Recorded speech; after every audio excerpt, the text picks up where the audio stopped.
Je vous l'ai dit à l'ouverture de ce journal avec cette question. Qui de la majorité présidentielle ou du Rassemblement bloque la mise en œuvre de l'accord de la Saint-Sylvestre? Les deux partis se rejettent mutuellement la faute à la majorité présidentielle. On pense que la guerre interne au sein du Rassemblement est l'élément majeur qui bloque la poursuite des discussions, tandis que du côté du Rassemblement, c'est plutôt la majorité présidentielle qui joue un faux jeu. Accusation mutuelle au sein de la classe politique congolaise au sujet du blocage de la signature des arrangements particuliers.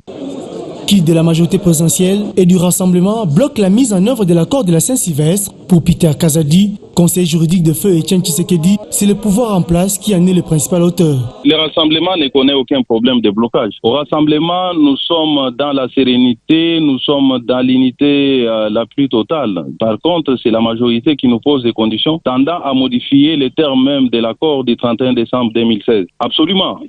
Là où nous avions convenu que nous allions donner le nom d'une personne et nous demande deux, là où il est reconnu que c'est le président du Conseil des sages du Rassemblement qui occupe les fonctions et ils exigent un consensus. Alors, vous ne voyez pas que ce sont eux qui bloquent? Aplanir les divergences reviendrait à respecter les termes de l'accord. Et là, nous ne sommes pas prêts à faire des concessions. On ne peut pas chercher une chose et son contraire à la fois. On a convenu le partage des responsabilités. Cela signifie que chaque camp choisit ses délégués selon qu'ils sont capables de défendre ses intérêts. Mais ici, la mouvance donne l'impression de vouloir désigner à notre place les gens qui les plaisent et c'est ce qu'ils veulent voir à la tête des institutions dans les rangs de l'opposition. Ça, on n'acceptera pas.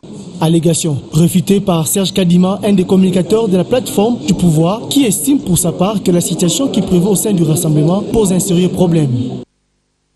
Avec elle du Rassemblement négocier les arrangements particuliers, il lance cependant l'intervention des évêques de la Cinco pour désigner leur interlocuteur valable. C'est une position très rationnelle et c'est aussi la position de l'ensemble de la population. Maintenant que les rassemblements qu'on a approchés par la Senco est éclaté et les rassemblements est divisé aujourd'hui, est-ce que vous pensez qu'on peut encore continuer comme si rien n'était dans notre pays? C'est comme ça que nous, au niveau de la majorité présidentielle, nous parlons un seul langage pour dire que nous nous en tenons à l'esprit de l'accord et les mêmes accords disposent que les arrangements particuliers devaient faire partie intégrante de cet accord pour qu'il soit exécuté.